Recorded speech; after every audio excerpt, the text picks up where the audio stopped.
În primul rând am să vă transmit la toți salutări din Ann Arbor, Michigan. First Și of all, I would like to greet foarte mult you să fiu all împreună from cu Ann Arbor, Um, Michigan. I'm glad I to would like to switch be now to here English with you. just to keep on time. And I would like to, of course, thank the Society of Diabetic Neuropathy, Professor Radulian and Dr.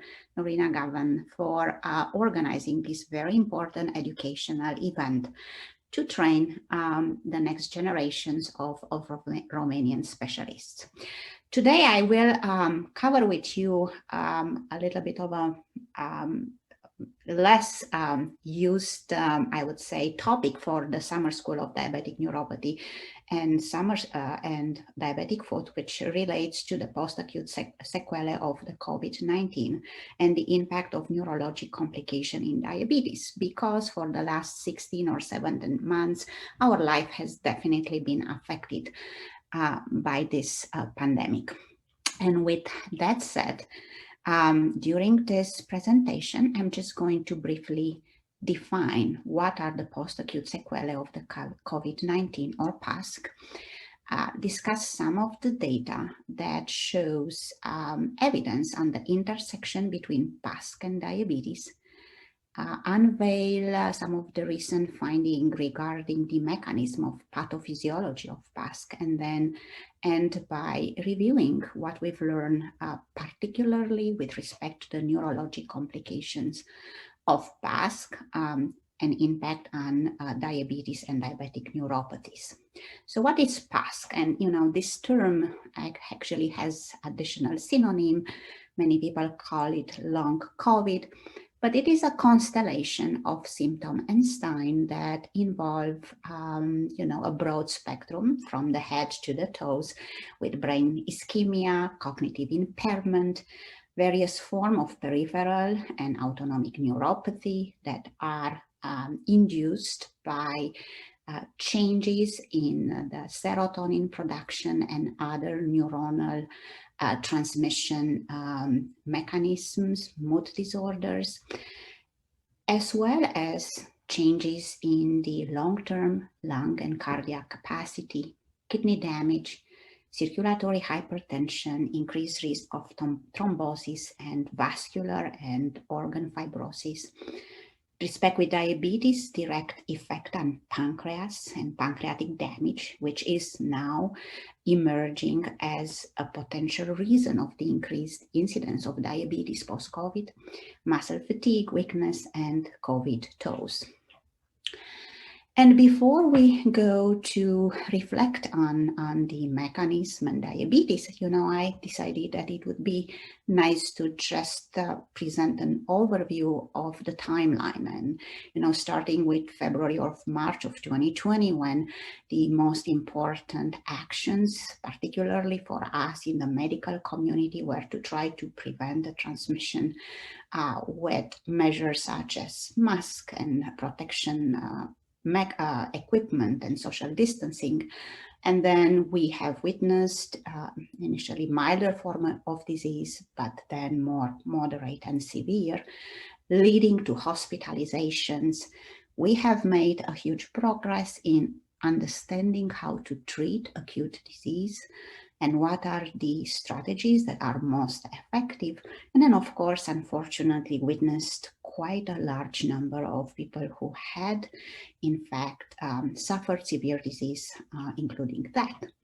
And during this timeline, particularly last fall, it emerged that up to 20% of those who had COVID started to develop this bizarre condition called now post-COVID or PASC, post-acute sequelae, and experience the plethora of symptoms and signs that I presented in the first slide.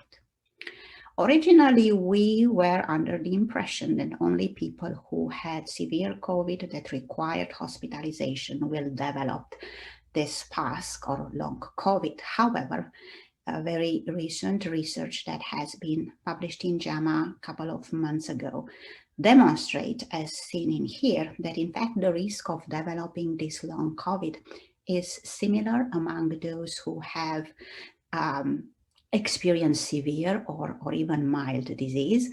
And this graph here demonstrates exactly these findings. In addition, to our surprise, is that even young people, and actually quite young people, can develop PASC and have lingering symptoms and signs that affect their entire capability or engaging in either educational or job-related activities for now up to 8 and 9 months.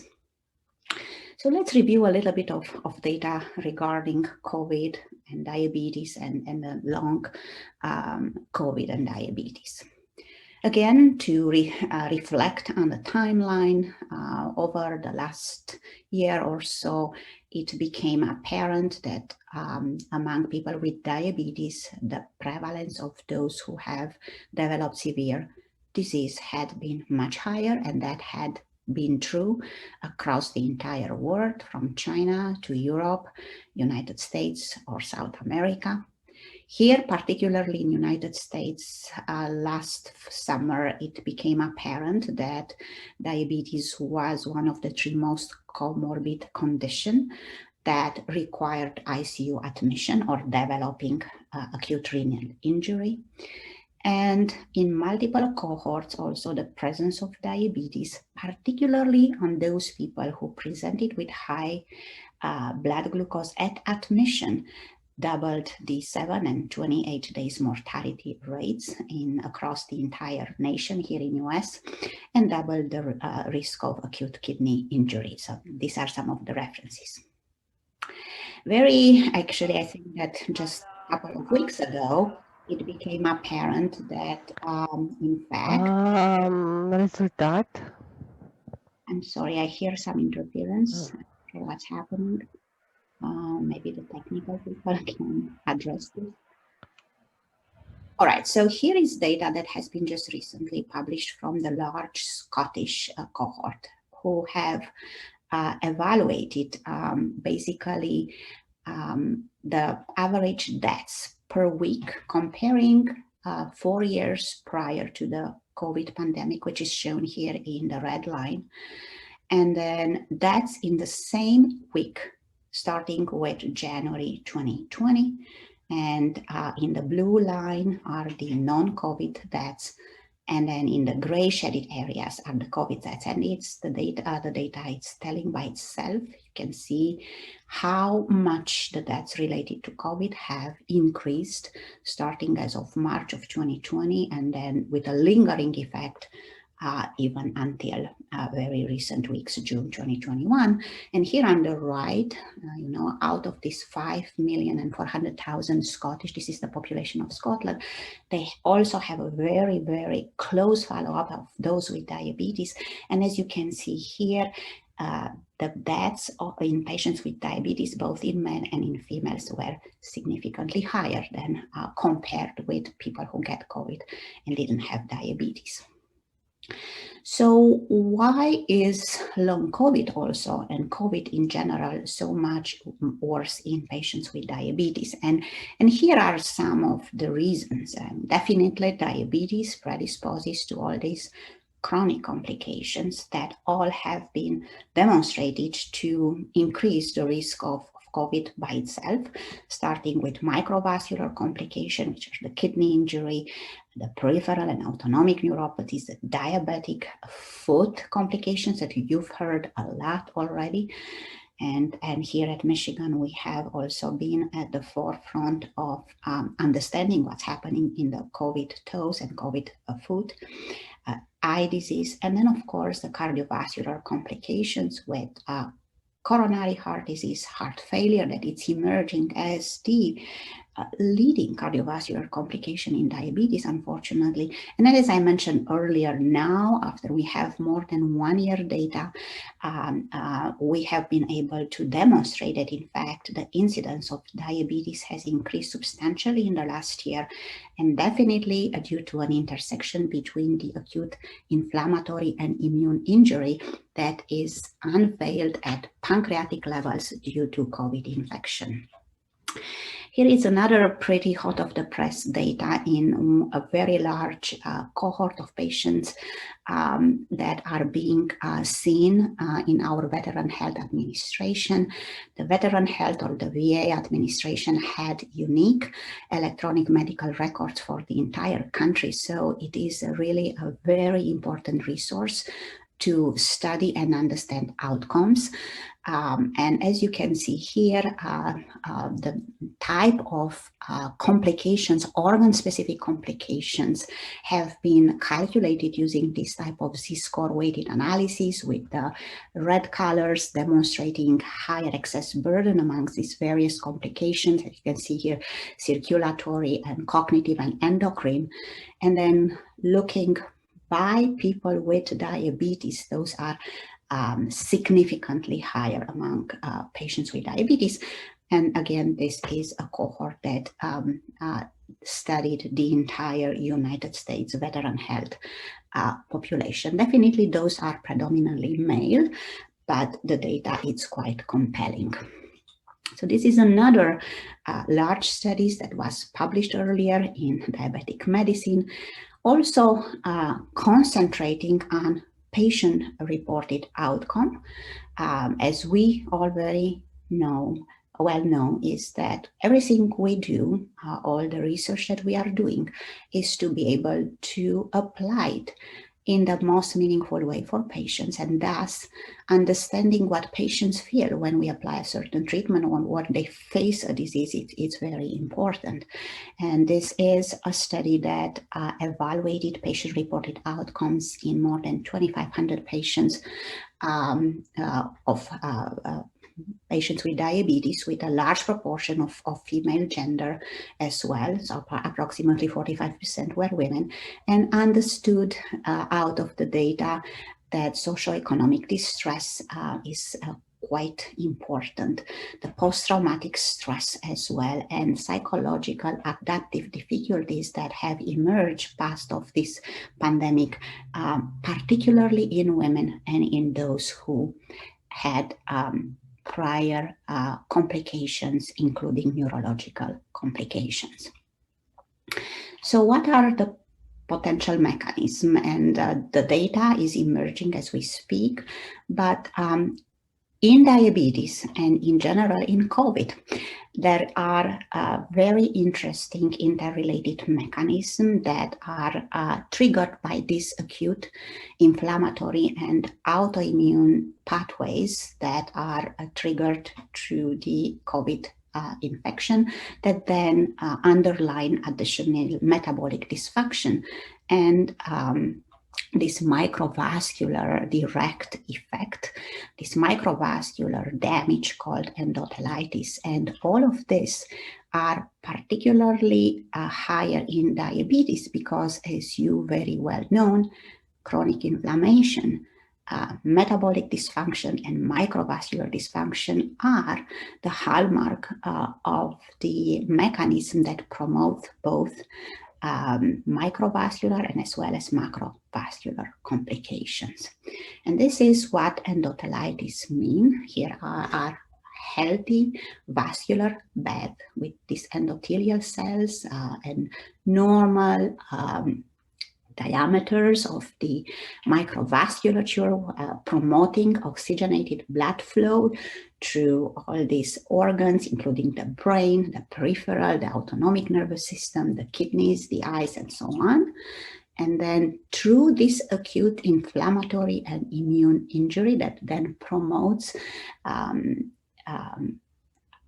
apoptosis and thrombosis, and then leading to these low oxygenations on the bed of inflammation, then obstruct the capillary bed and then leads to the endothelitis. And recent data had demonstrated that this changes are pretty significant, particularly also in the brain, and all these microvasculatures that involves the peripheral autonomic nervous system and the kidney, for instance. So having said that, let's move on and discuss some of the neurological complications in long COVID. We know that the acute infection can promote acute complication as well, such as stroke, brain inflammation, delirium, dementia, as well as loss of smell and taste. With the peripheral, particularly the peripheral nervous system invasion, patient may experience peripheral nerve damage, damage to the heart regulation through the autonomic innervation of the heart, muscle injury, and fatigue. And then this would emerge and progress towards fatigue, generalized weakness, postural hypotension, brain fog, poor memory, headaches, poor sleep, inability to perform activity of daily living, and depression.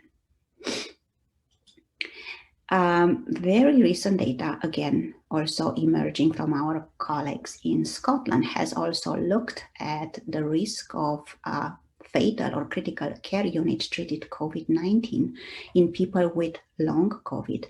And as you can see here, although many of the risk factors that were expected to contribute to worse outcomes, such as DKA, hypoglycemia, heart disease, asthma, or chronic lower airway disease, as you can see here, in fact, prior neurological complications, and not epilepsy, but either peripheral or central nervous system complications, were in fact associated with the highest risk for developing these complications. Here is data from another very large cohort. This is an international cohort that enrolled more than 3,700 patients in more than 56 countries. Of course, as you can see here, they were pretty well distributed across the age range from 30 to 60s and higher. There were indeed predominantly female, those who responded. And as you can see here, not all of these people were hospitalized. In fact, majority of these people were not hospitalized, which further sustain what I mentioned earlier, that people who have had mild disease may develop these long COVID complications, and have been basically queried to see how many had symptoms for more than 90 days.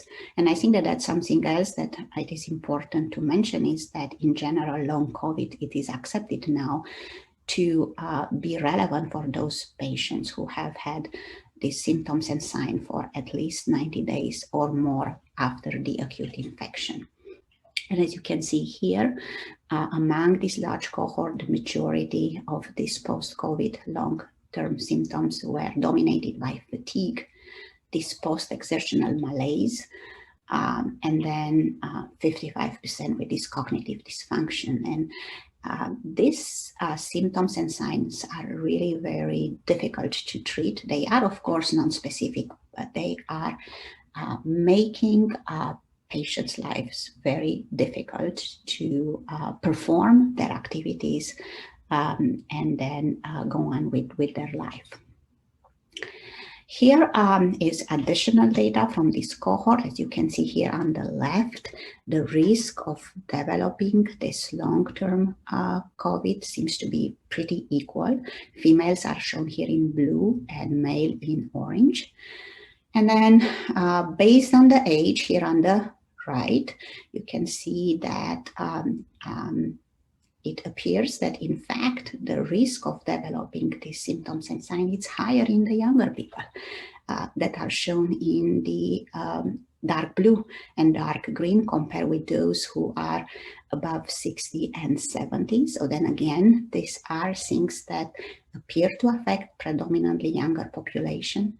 And the type of cognitive dysfunction, either all combined or attention seeking, executive functioning, problem solving, confusion, and agnosia are pretty high.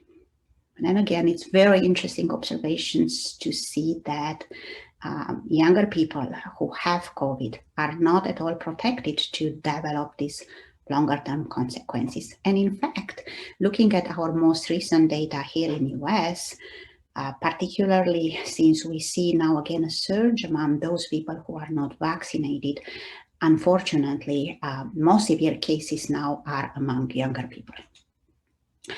Additional data that actually enroll much more even by gender population, 48% female, 52% male, emerge now from Wuhan, China. As you know, they have been the initial place where this virus hit. So then they do have now more than a year follow-up, and as you can see here, among these patients who had COVID at the beginning of the pandemic, all of these people have been among those who had first COVID. About 4% were admitted in the ICU. All of them had confirmed COVID by laboratory testing, PCR testing. And as I mentioned earlier, even in China, 3%, so increase in the incidence of diabetes by 3%. And then again, the same type of symptoms, 63% dominated by fatigue, muscle weakness, brain fog, and anxiety and depression, and serious sleep difficulties. These are just some of the studies, and more are emerging as we speak.